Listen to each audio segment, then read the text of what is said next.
What's up, y'all? It's Henry from the PSI Defense Channel coming to you with another video. Today, as you can see, I am featuring the ZRAM steel chamber. I got a lot of questions about this thing.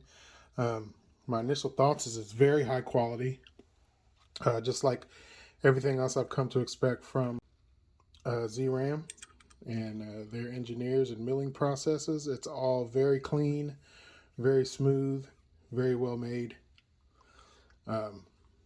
It appears to be legit. So, so what I'm going to do today is I'm going to take one of my donor heat cores and get all the O-rings off of it, slap a couple bumpers on here. I do have a stainless steel bolt that I had off of my T8.1 that I actually broke the firing pin screw. And as you can see, Daniel from ZRAM sent me a couple of his hardened stainless steel screws, very high tensile strength. I'll look it up and then I'll put it right here with post editing. But I got one in here. I've got an original firing pin in here. I red Loctited it. I don't know if you can see that, but I red Loctited it. So my intention is to put that in my beloved T9.1. And right now what I usually run is a 2x12 gram CO2 buttstock. But what I'm going here for are big numbers. And not only big numbers, but stability. Now the thing about this that you got to keep in mind is you're not going to really gain power.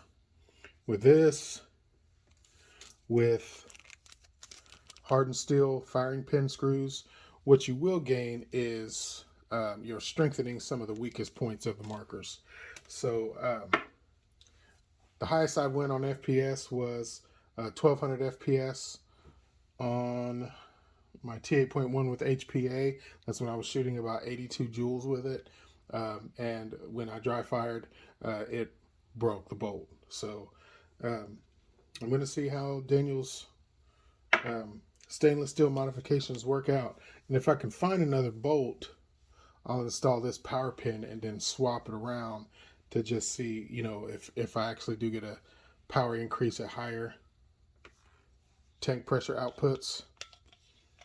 But for this test, I'll be running this Pepperball tank, which what it is. It's a First Strike Hero tank that's unbranded. Of course, Pepperball and First Strike are sister companies. Pepperball being the less lethal division. So what I'm running in this tank is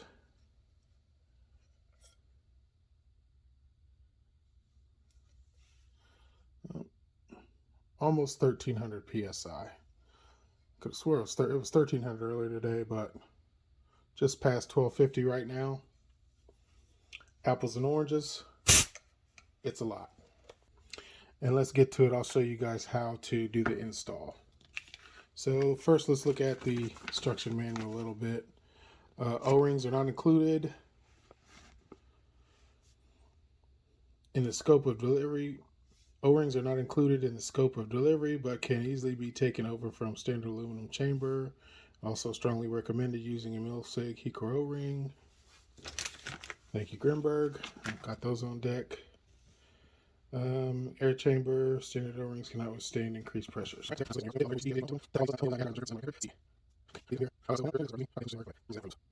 You didn't come here to listen to me read. You came here for me to show you how to do stuff. So let's get to it. All right, so I'm going to be using my Ultra Silk in the O-ring channels. It's a very high quality lubrication that extends the life of your O-rings when used properly. Less is more, so you definitely don't want to overdo it. And I've found that on my mating surfaces, I like to use something a little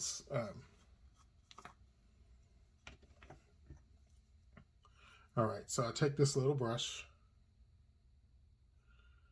And I brush inside the O-ring channel.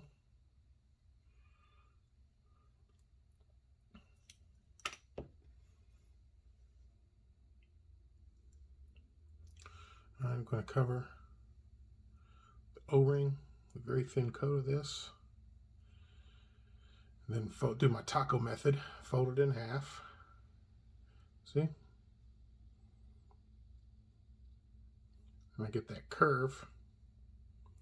And then that curve goes right in thusly. And I'll just take an Allen key, hold that one side in so I don't lose it, and then continue to press down the other side.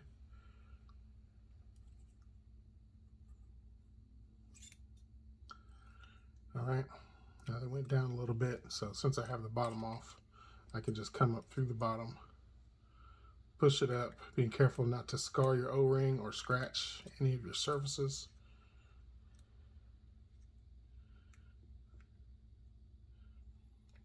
It's always good to use an ounce of prevention because you don't want to nick any of your O-rings or anything like that.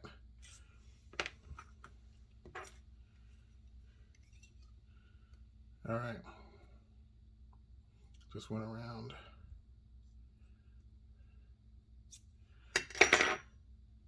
All right, Grimberg heat core O-ring. Now, let me ultra silk these channels here. Make sure it goes up and on the sides. So there's 3 grooves. O-ring goes in the first one and the last one. The middle groove is open. That's where the air channel actually goes through.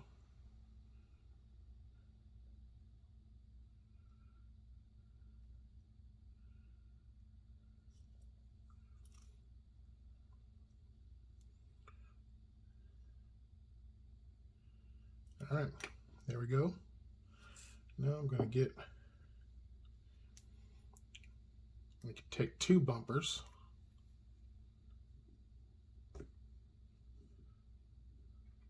As with the VKS, uses 2 bumpers. I'm going to be running very high pressure output, so I'm going to want as much cushion for that pushing as possible. So a very small dab of Ultra Silk. And a lot of you guys asked what's up with the different colors of Ultra Silk. You know, if you go on their website, ultrasilk.com, I believe. Of course, I'll have the link in the description. If you go in there on their website, they have tons of different colors. It's exactly the same formula, but mostly competition paintball crews use Ultra Silk. So they accommodated them by making different Ultra Silk brands to match their team colors. So that's all there is to that. If this ZRAM stuff works, I'm really looking forward to getting this all boom treated. Okay, got all that loaded up. Now for the back plate, I need to take this O-ring off. Now be careful, I wouldn't recommend using any kind of metal picks to remove your O-rings. If you have a fingernail, just use it or something soft, because I have found with these picks, even if you're careful, you can nick these. And if you nick it, well, that's where it's going to fail. You can almost guarantee it. That's a failure point. So just going to brush my Ultra Silk all the way around. If I see any excess, kind of get it off of there. Take a little bit off this brush. Rub it on the O-ring. Like Caesar says, less is more.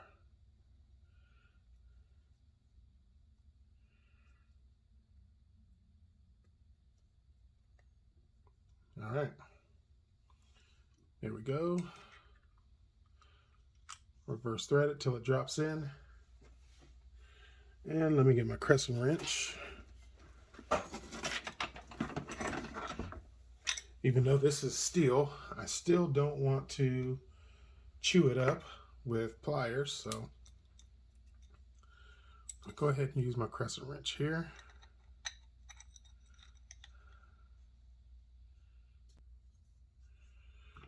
All right, my largest Allen key.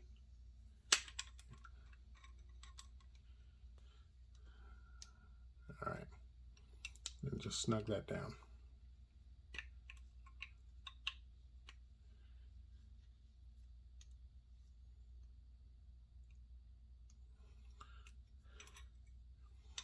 All right, there we go. That's our steel heat core. Now, I told you I've already installed the hardened steel firing pin, and I'm going to make sure that's evenly lined up, which it is. Slides very smoothly. And what I'm going to use for this is some gun drops, just because it's really slippery. Let me get the most out of this, so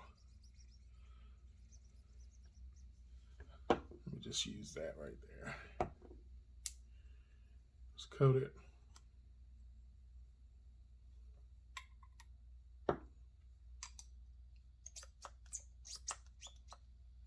All right.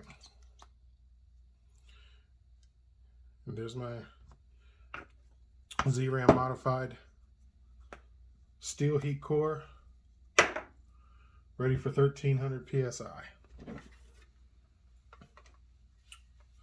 Now I'm gonna go ahead and disassemble this.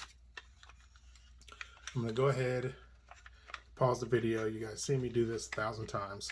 So I'm just gonna I'm gonna disassemble this, slap that heat core and bolt in, and then I'll see you out in the garage. All right, guys, I've got it put back together. This is the most PSI I've ever ran through any less lethal launcher with HPA or otherwise. As you saw when I measured it, it was reading 1250 PSI, but it has read up to 1300 PSI. So we're gonna say it's in that ballpark. So I'm a little bit nervous, but it's got some highly engineered, well-crafted stainless steel parts, air chamber, hardened stainless steel, firing bolt spring, stainless steel bolt.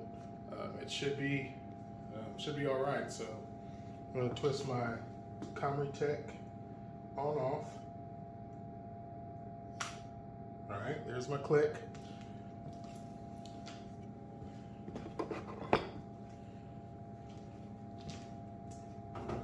Make sure that's stable. I'm going to stand back quite a ways, so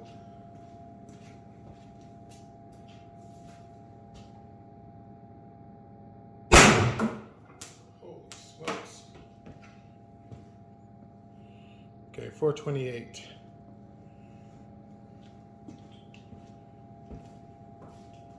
That kicked really hard.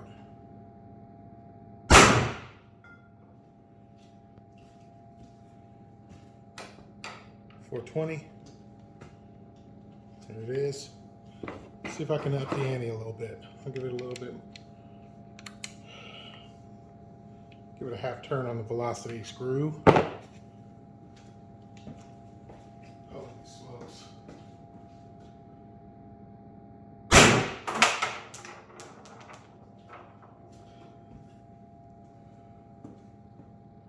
.428.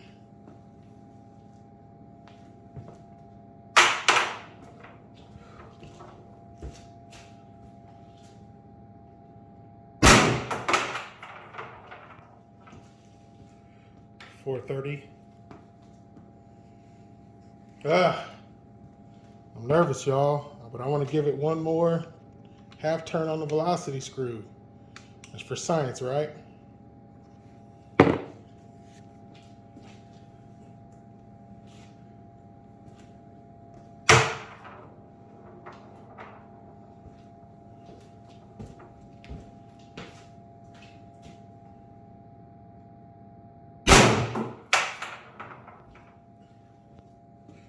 All right, 434. Guess at this pressure, I'm not getting a big, huge jump in numbers when I turn up my velocity. Holy smokes. So, for those couple shots, let me do a couple more. Because I started out at 2,500 PSI on the tank. That's how much air was in there. Yeah, it's loud.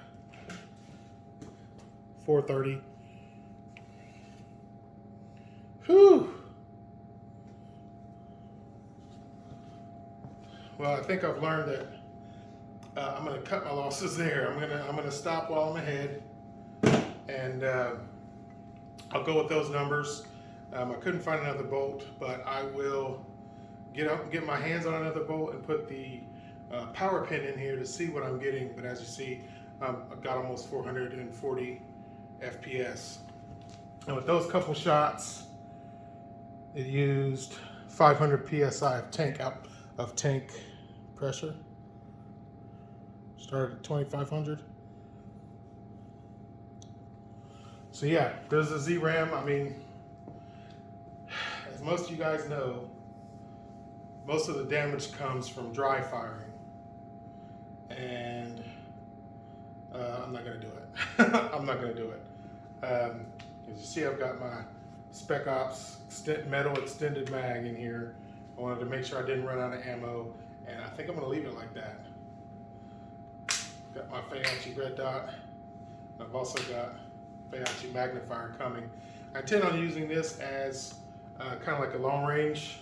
If I need to reach out and touch someone from far away, I would like to use a shaped projectile. Maybe something spin stabilized. I'm not sure. I'll probably try. I'll tell you what, let me go for it. I'm gonna go ahead and put some SSD 10s through this. All right, here we go. Well, we got 6 SSD 10s in here. Don't plan on going hog wild on my first time out. All right, chronograph.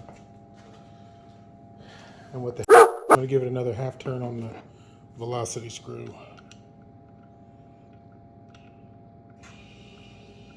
Get in there. There we go. Well, no. I was almost at max, so I'm a half turn away from max.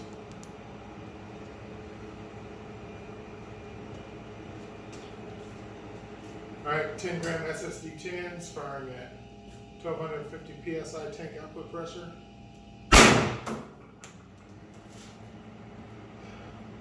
That's deadly. 10 grams, 368.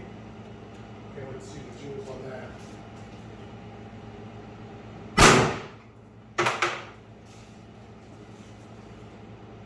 $360.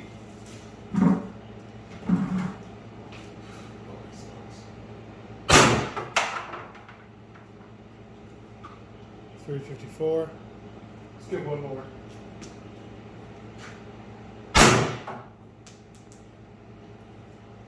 All right, 356. All right, just over 1,500. Let me see if I reduce. If I turn back the velocity screw just a hair.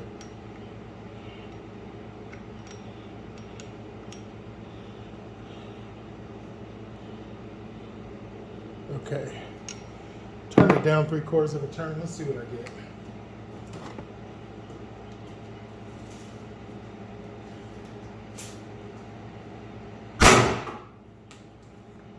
Look at that. It went up 370. Okay, let's turn it down a little more, shall we?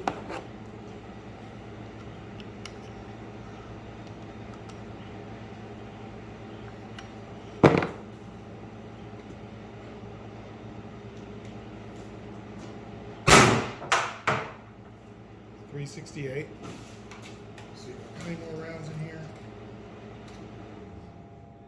Yeah, that was the last round. Oh, I feel like dry firing. But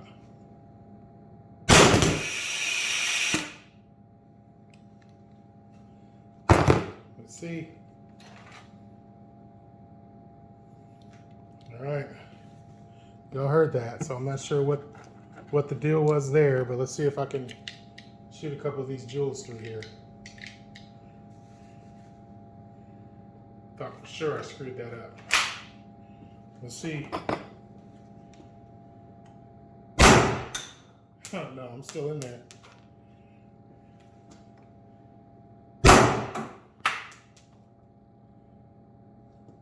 One more joule.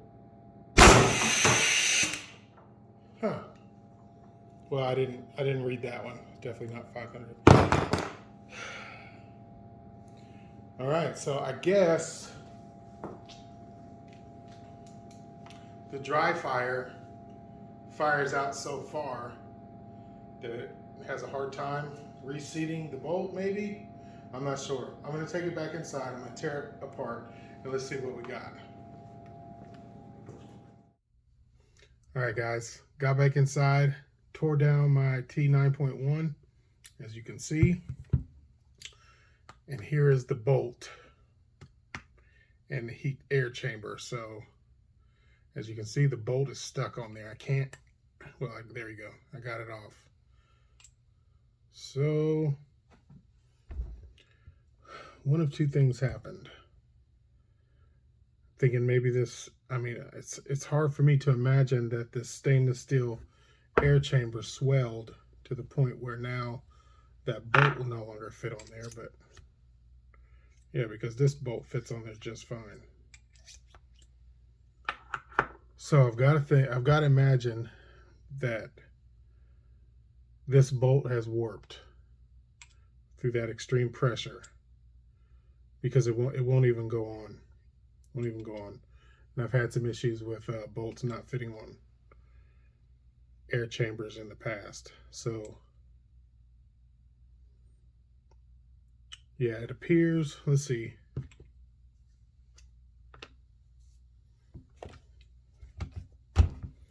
It appears that the firing pin didn't budge.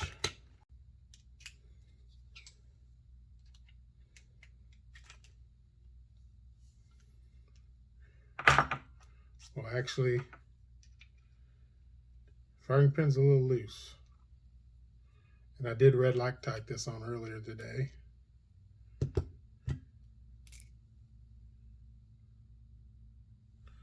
So, see, there it is.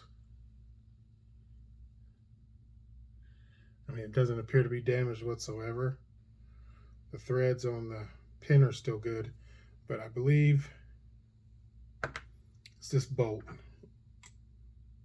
Now it won't even go onto this air chamber, this solid steel air chamber. This bolt that originally came out of the VKS, however, not the VKS, came out of the T9.1, however, goes on just fine. So it leads me to believe that the steel air chamber is fine.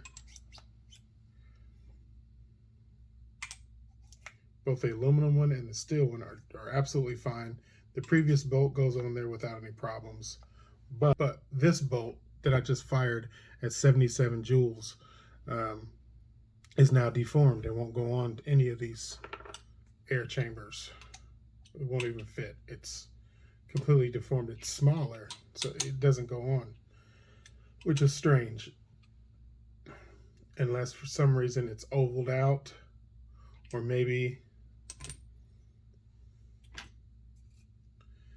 the impact when it bottoms out this spring maybe folded this shim back some,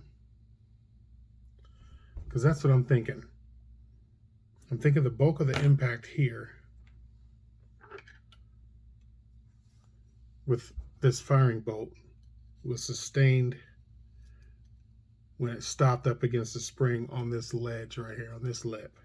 So that's where it needs strengthened, because if that is where it was pushed in, then that could foreseeably close this hole slightly. That's some tremendous pressure. I mean, there was close to 1300 psi going through there. Heat core, with that amount of pressure in that small confined space, it does generate heat. That's why they call it the heat core. Yeah, but this is done. Maybe I can file it out, maybe get it back on something eventually. I don't know. I won't really trust it as far as shooting it inside a launcher. This was a spare bolt anyways, but it's what I came up with. So I hope you guys enjoyed that video. It was very educational for me. It's exciting to shoot at those high pressures, those high velocity numbers. But like I always said, guys, it's fun for testing, but it's not practical in the sense that um, once you get up to the 40 joule mark, really 35 to 40 joules, you're at man stopping power. It's efficient enough to stop somebody in their tracks, to stop an aggressor, or to drop somebody, or even worse. You know, it's the potential for serious injury or death is there. At what I believe is past 35 joules. So when you're getting up to numbers like 450 FPS with Grimberg Joule V2s, which is in the 70 joule range, yeah, it's fun and it's good to brag about, but the potential damage to your marker, what good is a 70 joule T9.1 if when you grab it to shoot it, when you actually need it, then it malfunctions, jams up, and doesn't work? It's actually no good at that point. I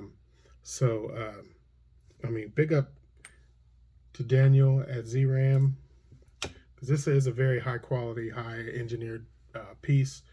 I would like to see maybe some modifications on the actual firing pin. Maybe have to look into that to actually complete your high pressure package that you're going after here. Because, you know, as you saw with 1253, 1300 PSI tank output pressure, I did sustain some damage to my bolt. So that's what he is hard at work trying to engineer out of these markers, which is great. You know, we eliminate the weak points, and we just have strong, consistently firing markers. As for me, 50 joules with the VKS is plenty. I don't need much more than that.